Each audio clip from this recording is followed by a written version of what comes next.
Hi there, my name is Kate Peila, and I'm a doctoral candidate at Boise State University.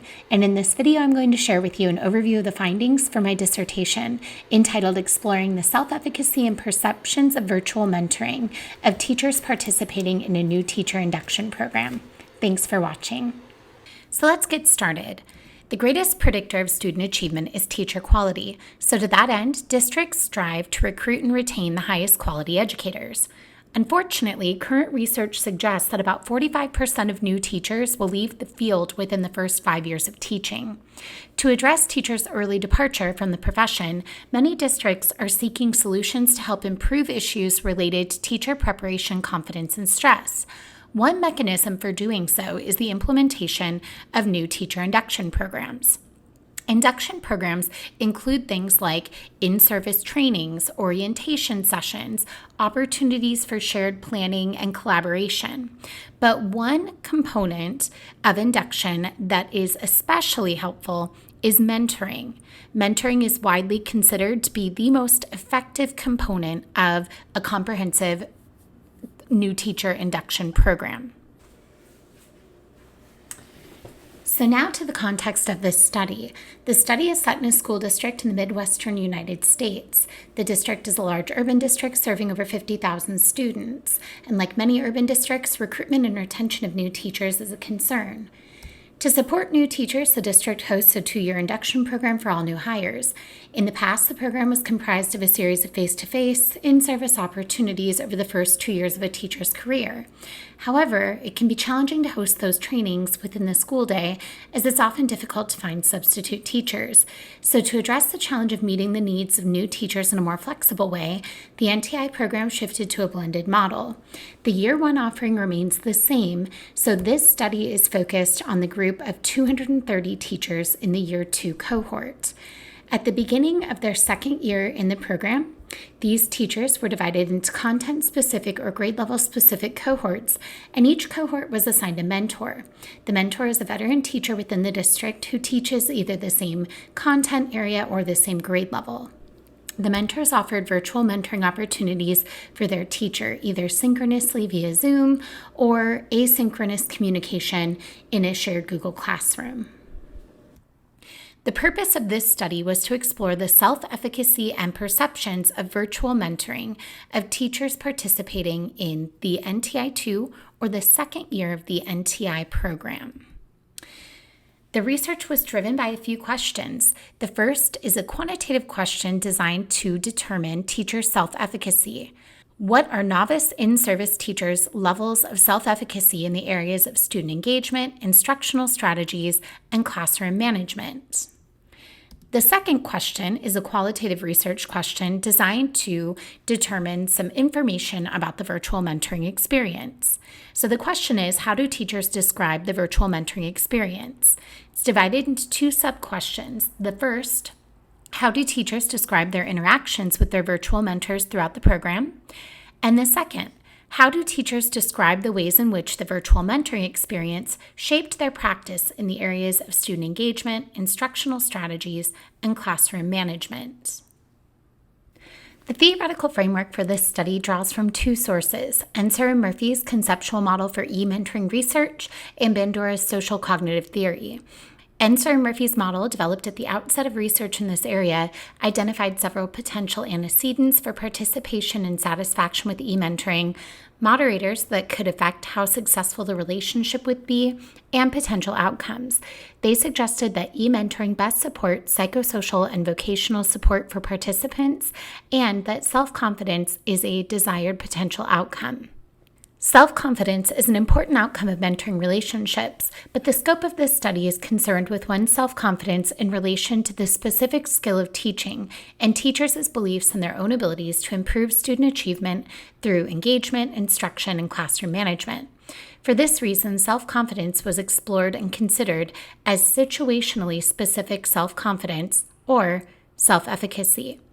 Self-efficacy is a component of Bandura's social cognitive theory and is the belief in one's capabilities to organize and execute the courses of action required to manage prospective situations.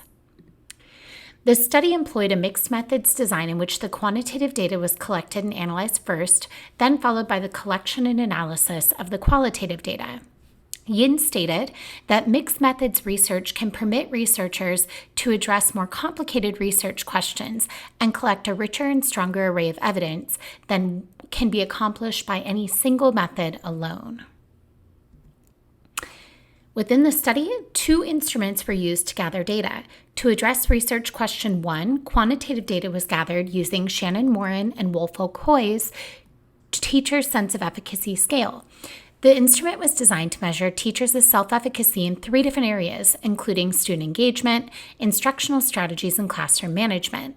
The survey exists in 2 forms, a long form and a short form.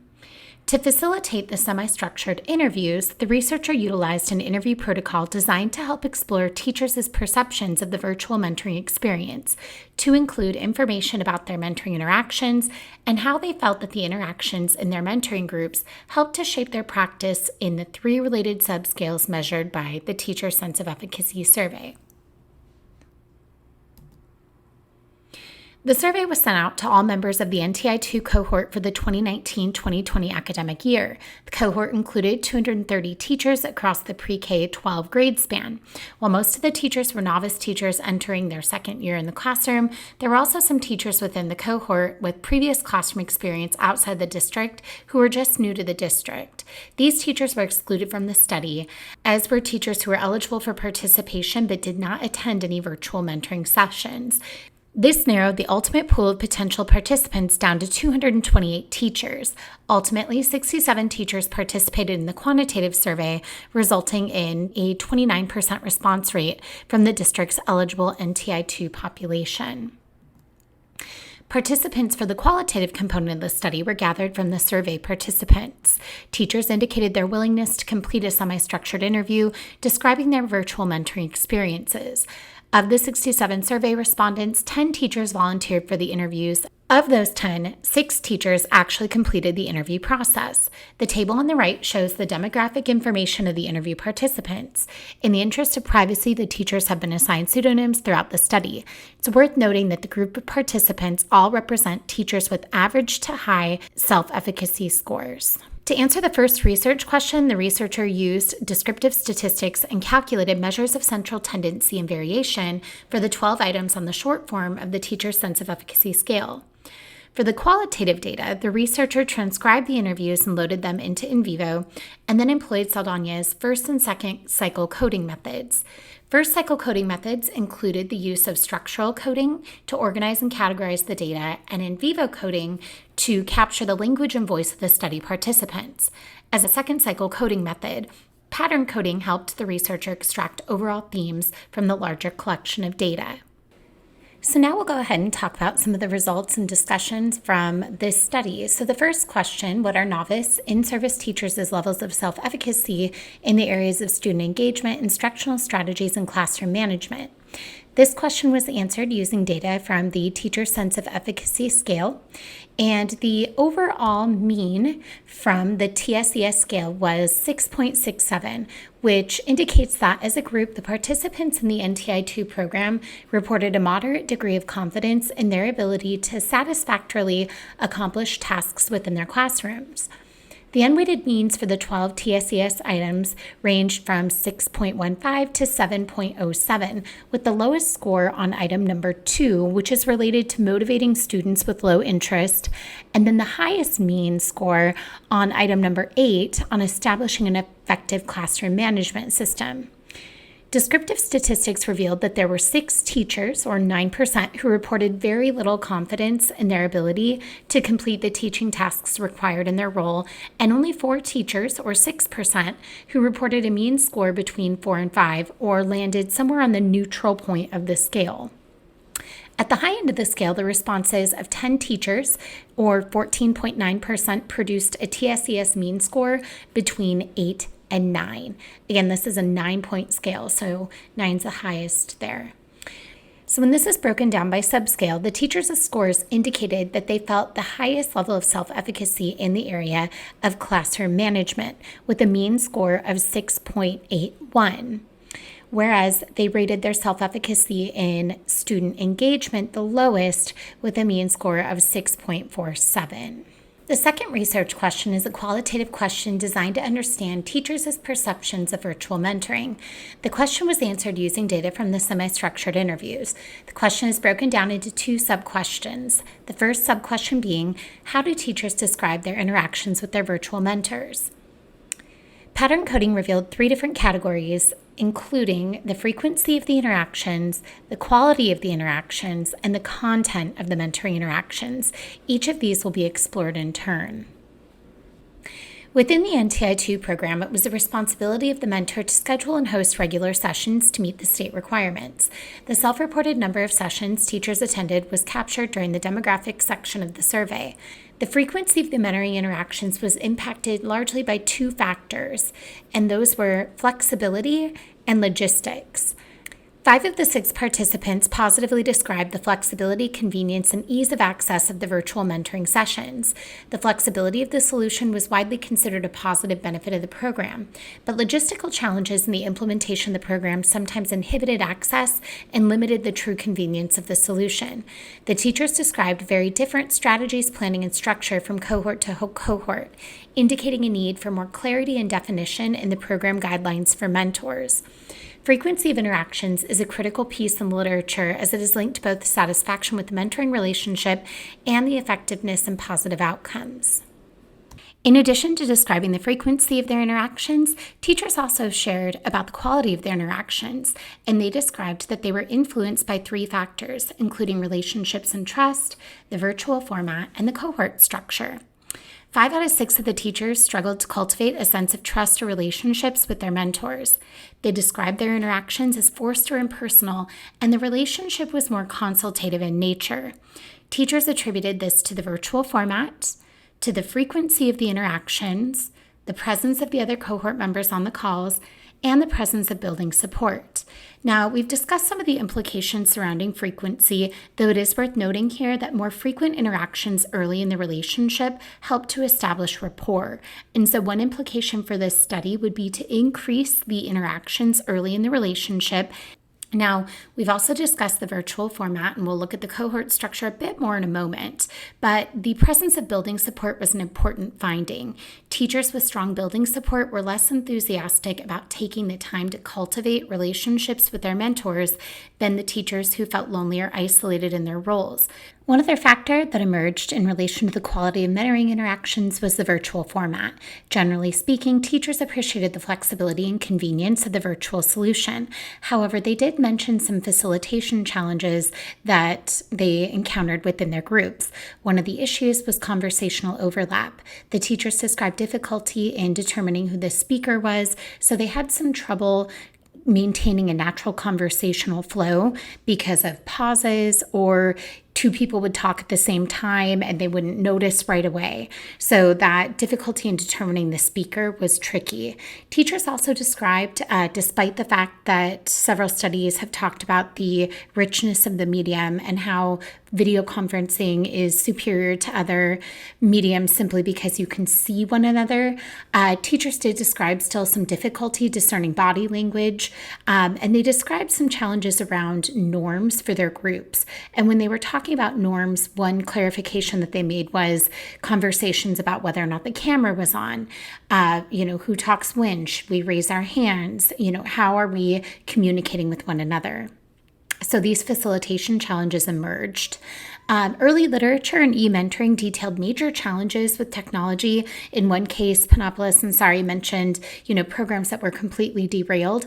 It was interesting that teachers in this study did not mention any technical challenges at any point. There were some challenges that emerged as a result of the tools, but no troubleshooting conversations. So that was kind of interesting. The conversation around facilitation of specifically group online mentoring, group virtual mentoring, does lead to an indication for a need for additional facilitation and training, both for mentors and for mentees, in the technical tools that are going to be used to facilitate the virtual mentoring relationships. In addition to discussing the virtual format, teachers also discussed the presence of other cohort members. 5 of the 6 teachers had very positive things to share. Only one teacher expressed some frustration with the cohort structure, but noted that it was more related to the logistical challenges that were presented. As far as the positive benefits go, the teachers described a positive sense of community and collaboration with their peers. They enjoyed the diversity of experiences and placement that their peers brought to the table, and they described a sense of comfort and support from seeing that their peers were encountering similar challenges. So while they described this structure positively, they also noticed some challenges that emerged as a result of having their peers on the calls.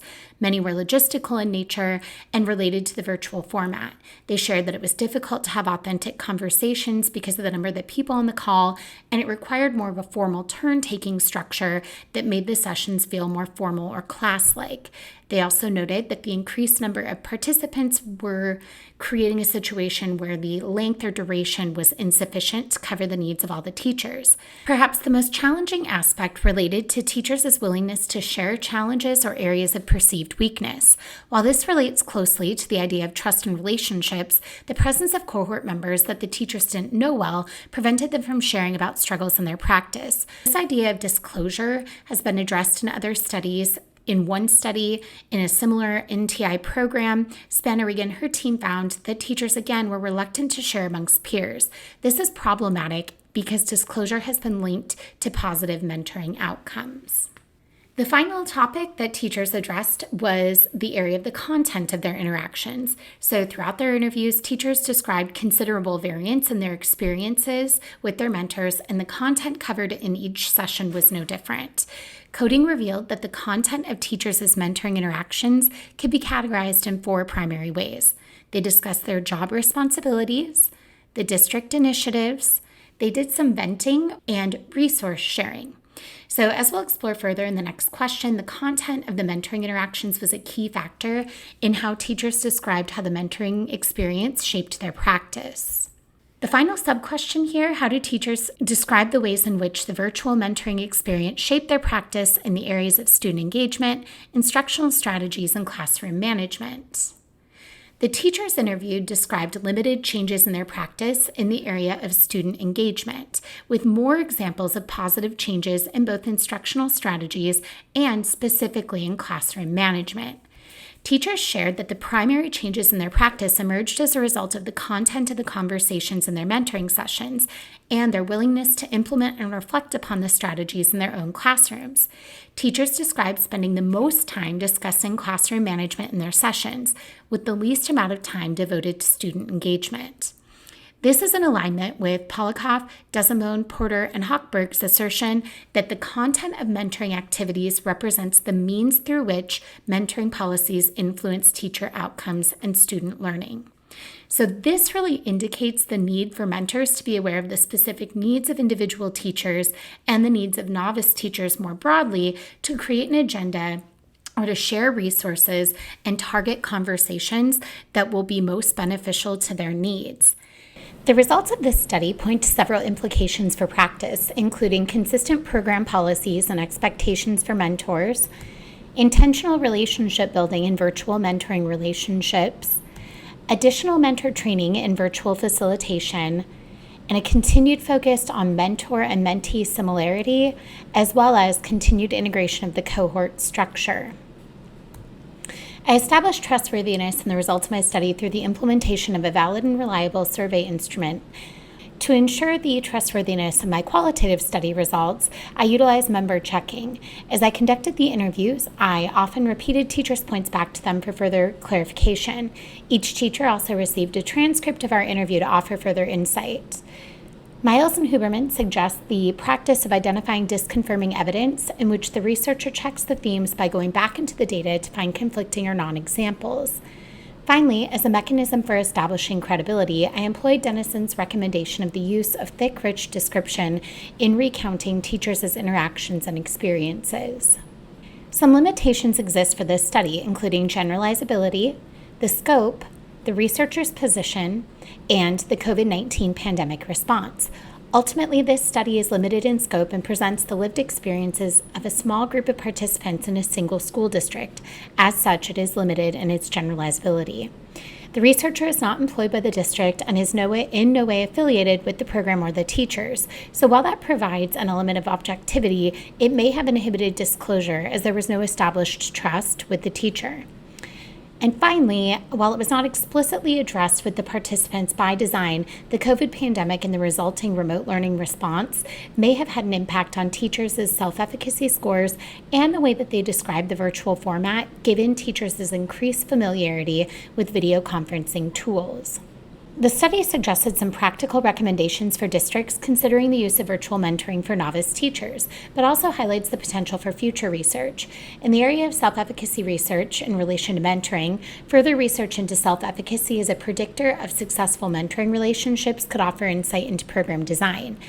The teachers in this study described difficulty establishing trust in a virtual mentoring relationship. Future studies may add insight into strategies for cultivating trust and positive relationships in the virtual space. And finally, further investigations in virtual group mentoring. While there are studies on asynchronous online communities and online classes, there was little in the literature surrounding virtual group mentoring hosted synchronously. Further research into the facilitation of such sessions could offer great value.